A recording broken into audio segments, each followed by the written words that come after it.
আসসালামু আলাইকুম, হ্যাঁ guys, welcome back to my channel crypto knowledge BD. এই ভিডিওতে আমরা কথা বলবো মানি ম্যানেজমেন্ট নিয়ে। আর মানি ম্যানেজমেন্টটা ট্রেডিংয়ের অত্যন্ত গুরুত্বপূর্ণ একটা টপিক।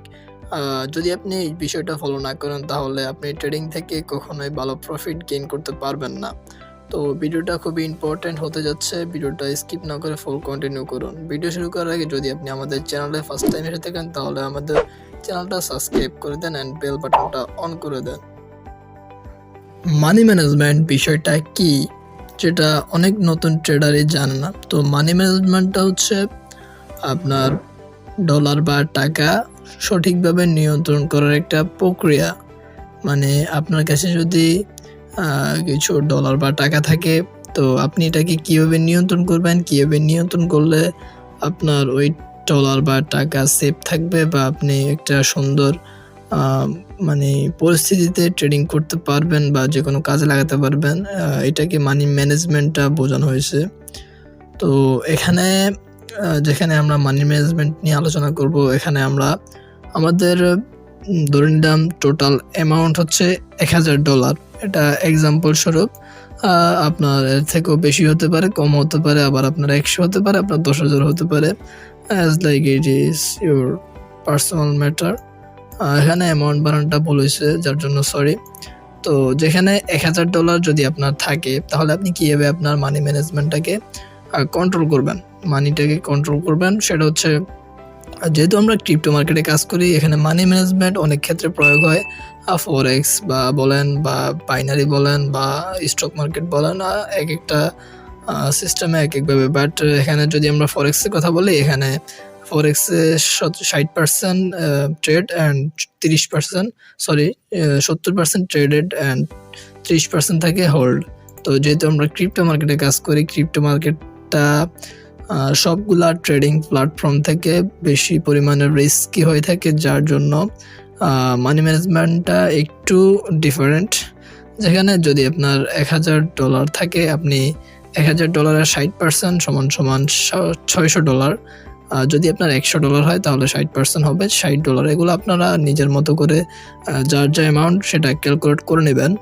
তো $60 ভিতরে আপনি কীভাবে মানি ম্যানেজমেন্ট করবেন, কীভাবে ট্রেড করবেন, এখানে কথা হচ্ছে $60 দিয়ে আপনি কী করবেন। এই $60 হচ্ছে আপনার অলওয়েজ ট্রেড করার জন্য। মানে আপনার ধরে নিলাম বাইন্যান্সে $1000, তো এখান থেকে আপনি $40 কী করবেন, আপনার ফান্ডিং ওয়ালেটে ট্রান্সফার করে দিবেন।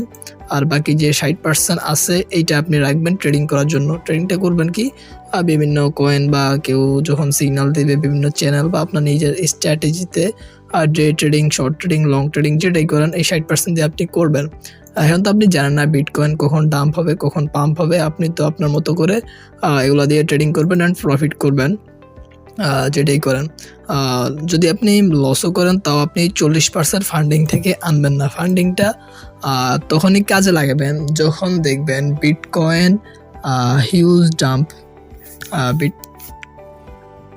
যখন দেখবেন বিটকয়েন উইদিন এ ডে, মানে একদিনের ভিতরে বিশাল একটা ক্রাশ করবে, যেখানে আপনার হতে পারে 10 থেকে 15% ডাম্প। তো বিটকয়েন যদি 10 থেকে 15% ডাম্প করে, আর নর্মালি অল কয়েনগুলা অন্তত 25-30% তো ডাম্পই স্বাভাবিক। তো আপনি ওই সময়টাতে আপনার ওই 40%, যেখানে আমাদের $1000 ভিতরে হয় $400, ওই $400 আপনি 3-4টা ভালো কয়েন ইনভেস্ট করবেন, অথবা আপনি যেই কয়েনগুলোতে আগে এন্ট্রি নিয়েছিলেন ডাম্পের আগে, ওইগুলোতে যদি লসে থাকেন তাহলে নিচে ব্যাকআপ দেবেন। এতে আপনার কি হবে, আপনার যে লসগুলা অনেক তাড়াতাড়ি রিকভার হবে।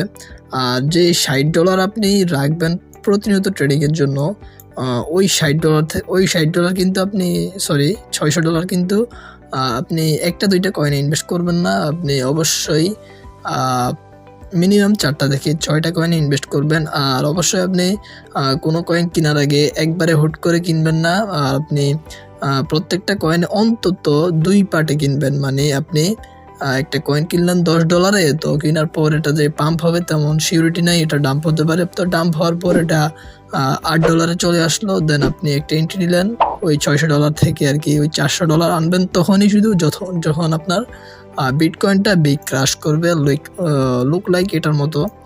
আপনার এরকম একটা ডাম্প প্রিভিয়াসলি যদি লক্ষ্য করি, এরকম আরও কয়েকটা ডাম্প আছে এরকম ডাম্পের মতো আর কি, ডাম্পের ভিতরে এইগুলো আপনি কাজে লাগাবেন। এই যে এরকম ডাম্প এখানে সেম এরকম ডাম্পে আর কি আপনি কাজে লাগাবেন। এটা তো ছিল মোটামুটি মানি ম্যানেজমেন্টের একটা বেসিক ভিডিও। এরপর আমরা যেটা দিব সেটা হচ্ছে রিস্ক ম্যানেজমেন্টের ভিডিও, অ্যান্ড এর থেকেও গুরুত্বপূর্ণ ভিডিও যেটা আসবে সেটা হচ্ছে কীভাবে আপনার প্রফিট ধরে রাখবেন। তো এই বিষয়গুলো যদি পেতে চান, এই ভিডিওগুলো যদি পেতে চান, তাহলে অবশ্যই আমাদের চ্যানেলটা সাবস্ক্রাইব করে দিবেন অ্যান্ড আমাদের পাশেই থাকবেন।